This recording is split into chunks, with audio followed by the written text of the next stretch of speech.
I love fast cars.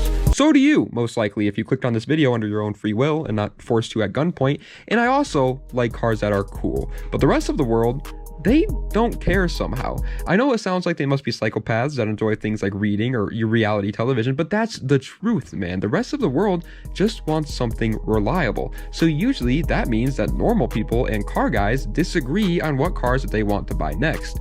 But every once in a while, a unicorn comes along that both sides can agree is just amazing. And when it does, the car makes it on the Car and Driver top 10 list more than any other vehicle ever made. My name is Mark Roden, and this is a deep dive on the Honda Accord.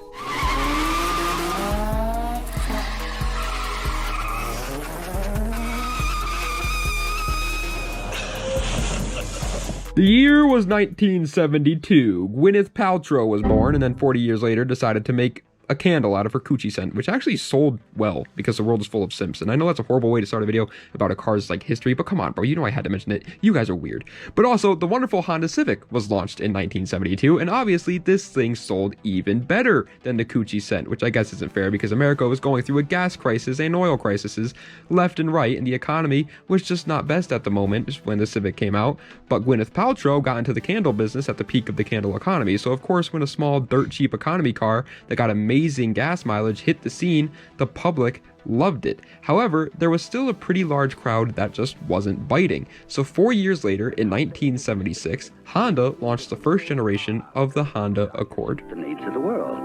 And as the world is getting bigger, so must Honda. So we introduced the Civic Wagon and then the fabulous Accord hatchback. And this year, the luxurious Accord four-door sedan. When most everyone else is talking downsize, Honda is giving you upsize and downsize. This thing was pretty much just a Civic with a bigger motor, more space, slightly worse on gas mileage, but pretty much just cooler than the Civic in every single way while only being slightly more expensive. Besides the car looking a whole lot more aggressive and large like Derrick Henry compared to the rest of the NFL, it was also offered with a larger motor, a 1.6 liter inline four that made a monstrous, absolutely boggling 68 horsepower. That is still capable of gapping mopeds today. It's insane. But all jokes aside, the Accord wasn't meant to be a race car, and it still to this day was never built to be a race car. So I want to make that very clear right out of the gate. This car is not like your normal car that YouTubers make videos on. It's a sleeper, not a race car, and that's why I love it so much. It also was offered with a bunch of high-end, quotes around that, technology for a $4,000 car back in the day, like cloth seats, a full tachometer, and AM/FM radio. And then in 1979, the car got some massive upgrades. Not only was it now offered as a sedan, where previously it was just a two-door coupe, but it also was making 79 horsepower now, which I mean, that's gotta be like breaking the sound barrier at that point. It also got power steering and got freaking AC, which by the way, was not being offered in most American cars at the time. So obviously, us burger-eating, pistol-toting, A10 warthog flying Americans bought these bad mother jammers, and we bought a lot of them. Tell them to bring me my money. We bought so many Accords and Civics alike that by 1982, which would be the launch of the second generation, Honda would become the first Japanese car manufacturer to have a factory in the United States strictly for producing the Honda Accord. That's freaking insane, bro. Almost as insane as how 80% of you guys watching this video right now are not subscribed. Do your boy a solid. Now, yes, I know I haven't really talked about the performance or anything, but to be honest, the first couple generations weren't anything too special when talking about Hondas and their performance, and I feel like this little history lesson is 10 times more interesting anyways, so just bear with me. When the second gen Accord launched, people bought them again, and not just because they were used to the Accord name, but because it was somehow got even better. The car made 86 horsepower at launch, and then in 1986, they launched the SEI model, which managed to make a honestly very nice 101 horsepower, which sure is definitely not quick even for the 80s standards, but I mean, the car was very light and again, was mainly an economy car anyways. It also was given a lot of typical 80s stuff like an automatic transmission, which most likely takes 8 freaking business days to shift gears, and shag carpets in the car because why not? I guess. People like bed bugs in the 80s, don't ask me. But just like literally every great car before, the Accord had some damn competition, which went by the name of Toyota Camry. And so, in 1986, these bad boys gave us the 3rd gen Accord.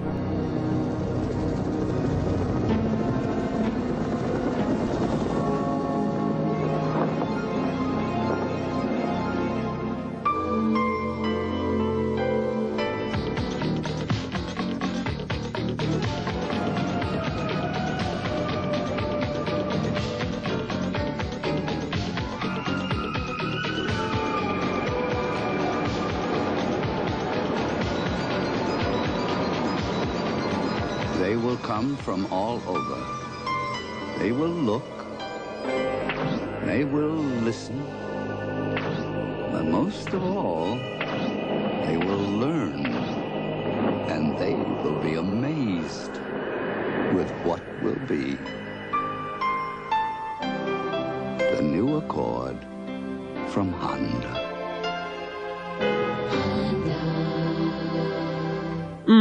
Sugar. The 3rd gen Accord came in 1980 as of the 6s. There's a whole lot of 6s in there. And Honda was not playing around. Toyota just told Honda to ask the AutoZone guy for blinker fluid, and Honda was pissed. So much so that the 3rd gen Accord was incredibly sporty while still being very practical and reliable, which is honestly kind of the start of what makes the Accord so great in my opinion. A perfect mixture of performance and reliability while not going too over the top on one side, causing the other side to be kind of pointless. The new Accord had double wishbone suspension in all 4 corners, which was actually used in the NSX as well, which I don't know about you, but that seems pretty sporty to me. But they didn't stop there. It also had front and rear sway bars. It was finally given another SI model, one of the first ever SI models Honda's ever made, actually. Wow, I butchered that sentence, but let's just act like I didn't. And it came with a 2-liter B20A inline-4 partner, making a very nice 135 horsepower. When keep in mind, the car was still pretty damn lightweight, and maybe you didn't catch that before, but that's a B series, friend. The Accord finally had some insane tuning potential if you were ballsy enough. I'm a stud.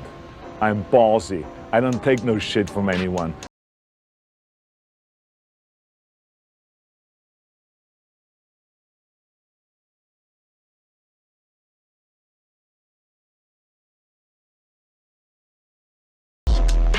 If you guys know how to count, then you know that the next generation of Honda Accord would be the 4th generation, and that puppy came out in 1990 to once again be incredibly popular and sell incredibly well. This one is my personal favorite in terms of its looks. I think it just looks absolutely perfect, not too over the top, but also not boring once you modify it. And even though they did drop the B series in place of an F series motor making only 130 horsepower, which is actually 5 horsepower less than the 3rd gen, it still has a special place in my heart for just being absolutely perfect. Plus, they made a damn wagon, which is the first time Accord was given a wagon option unless you count the aero deck, which is more like a hatchback. But then in 1991, they brought the SE model back, which finally increased the horsepower to 140, which again is still not something to brag about, but not only is it a commuter car, it's a Honda commuter car. So even though it is an F series, if you want to get some power out of it, just give the local hillbilly like some Coors Light and a wrench and he'll make that thing a rocket ship in 2 hours. The Accord truly just kept getting better and better and better, and they were not even close to done yet. Here in Ohio, we tested the new Honda Accord V6 and discovered that the car more people buy than any other is now better and quicker than ever before. Now, why would you want a car that lets you get away so fast? You're late. You got your reasons. The new Accord V6 from Honda. The 5th generation Honda Accord was launched in 1994 and truly changed everything. Even though before I said the 4th gen is my favorite, the 5th gen is probably the most influential, and that's because of something you may have heard before called VTEC.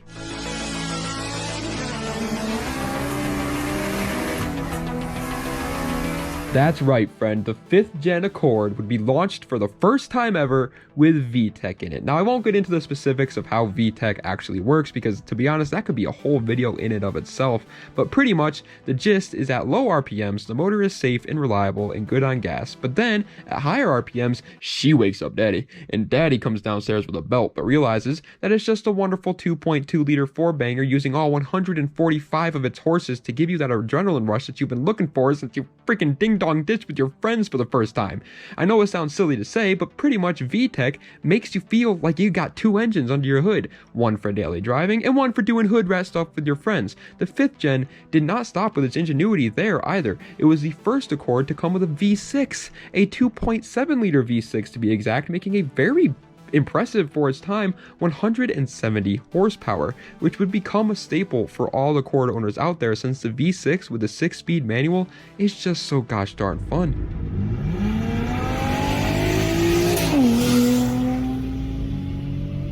In 1998, the 6th generation Accord, and what is in my opinion one of the most underrated Accords of the whole family, launched, and it somehow got better, especially in Europe, because those boys got a 217 horsepower Accord that was lighter and had much better suspension. They called it some weird name that I've never heard of before. Let me know. It's the Accord Type R? I don't know. Sounds pretty weird to me. Sounds pretty boring. But who am I kidding? It must have been cool because we didn't get it in America. Like literally every single cool car ever made. What is happening here? Where are our cool cars? Why didn't we get an Accord Type R? The Accord we did get in America was again more focused on the economical selling point of the car, which is in no means a bad thing, but it's not a freaking Accord Type R. Okay? Where's our Accord Type R? Now, the V6 was a 3 liter and made a satisfying 200 horsepower exactly, which is definitely getting up there in terms of its performance for its time, but the car wouldn't really reach peak performance until 2002 for the launch of the 7th generation. This is our classroom. It is where we learn, where we improve, where we succeed. It is our heritage, and this is our diploma. The Accord LX from Honda. The 7th gen Accord not only beefed up the V6 coming in it at a very nice 240 horsepower now, which is an insane jump by the way, freaking 40 horsepower more in just one short year. How does he does it? But the base models were equipped with one of the Honda's most legendary motors ever built, the damn K-Series, my sister from another mister, meaning the car also had a massive horsepower jump even for the base models, going from 135 horsepower in the previous generation to a very nice 160 horsepower in the 7th gen for a base model.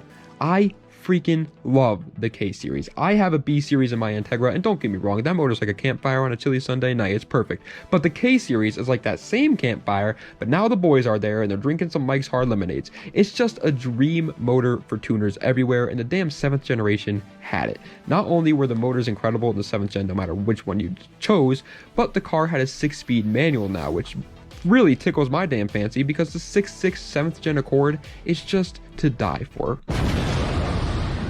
The 8th and 9th generation Accord, yes, we're going to bunch them together here because this video is already getting pretty long, and let's be honest, they're pretty damn similar anyways, would launch in 2008 and 2013 respectively, and they both improved on the last one into both terms of performance and practicality, which if you don't suffer from short-term memory loss, means you remember that I said that that's what Accord started with the 3rd gen and really never went back. I personally love the 8th and 9th gen and commonly tell people if you want something fun but won't break the bank and you're in high school or something, to get the coupe versions of one of these, since they're not only look sporty as hell, but they also perform incredibly well too. I mean, for right around the $5,000 mark in today's market, you can get yourself a 2010 Accord coupe with the V6 and manual transmission that makes 272 horsepower. There's really not many options out there for that kind of money, bro, and it's still reliable as hell and has nice new technology in it as well, while still looking pretty cool. And if you have a little bit more money to spare, then the 9th gen makes even more power and of course has a lot more modern technology in it while still looking slightly more modern than the 8th gen as well. But they are both very similar cars at the end of the day, but don't worry, we ain't done yet. We still got the amazing 10th gen to talk about. Once you experience the all-new Honda Accord Sport with its radiant redesign, performance that shatters expectations, and Honda Sensing Standard, you'll see the sedan in a whole new light. The all-new Honda Accord Sport. The 10th generation Honda Accord launched in 2018, and I honestly love it. I know I sound like a broken record, but the fact that Honda has still not ruined the Accord is amazing. Almost every economy car turned tuner from back in the day has really fallen off, like the Corolla, Sentra, or Maxima. But the damn Accord still looks aggressive, is fun to drive, is cheap, is reliable, and most of all, it's just cool as hell, dude. And if you're thinking this car is not fast anymore, or an enthusiast car just because it's modern, then think again, my fellow Homo sapien. They put the damn Type R motor in this car. That's, oh my goodness, that's right, a 2-liter turbocharged inline-4 that makes 250 horsepower was slapped in this car, which sure isn't exactly like the Type R since the turbo is a little bit smaller and the cam is way less aggressive, but it's still really sick that most of the Type R motor is in the Accord. On top of that, if your little Wendy's 4x4 eating hands wants to drive this like a real man, they also gave it a 6-speed manual still, which is mind-blowing. It's an economy car in 2018 that came with a 6-speed manual and a Type R motor. You know how many companies still do that? Well, not any because they don't use Type R motors, but in terms of its manual transmission, only a couple, I guess, but still, it's cool. Okay, it's really cool. It's a Honda Accord with a manual, and it's still being made in 2018. That was crazy. They did sadly drop the V6 engine from the lineup due to it just not being competitive enough in the economy car world anymore, but the 250 horsepower turbo 4-banger with a manual transmission I think will be plenty fun for you. I started this video out by saying Honda made a unicorn car, one that both sides of the coin can agree is pretty damn cool, whether you're just a soccer mom looking to get your kids to practice, or a car guy that wants something fun but not expensive as well. The Accord has had you covered since 1976, and by no means is the Accord underrated, I would say, but it still surprises me how even though literally everyone only has nice things to say about the Accord, the car still goes under the radar to so many car enthusiasts out there. So I guess if you really need a reason as to why I made this video in the first place, it's to hopefully open up those car guys' minds a little bit more to this legend. But in reality, I made this video because I love the Honda Accord, and I don't care how boring the rest of the world thinks I am for saying that. Thank you, Honda, for making the best of both worlds for over 50 years now. And to the rest of you, thanks for watching this incredibly long video of a 23-year-old rambling on about a freaking commuter car that he thinks is cool. I really do appreciate it. But ladies and gentlemen, that is the end of today's video, the deep dive on the Honda Accord. I hope you guys enjoyed. If you did, please be sure to like, comment, and subscribe to the channel for more content just like this. Let me know what other deep dives that you'd like to see. Don't expect them all to be as long as this one. I think this was going to sit in like the 20-minute range, so it's definitely going to be a very long video. So don't expect them all to be like that. But yeah, let me know what other deep dives you'd like to see. It's just that the Accord has 10 generations I had to talk about, and honestly, they even had the 11th gen, but I kept that one out because it's very new, and we still don't know like everything that's cool about it or what's not cool about it and stuff like that. So I'm just going to kind of wait on that. But anyway, thank you guys so much for watching. I appreciate it. Das Vidania, and have a nice night.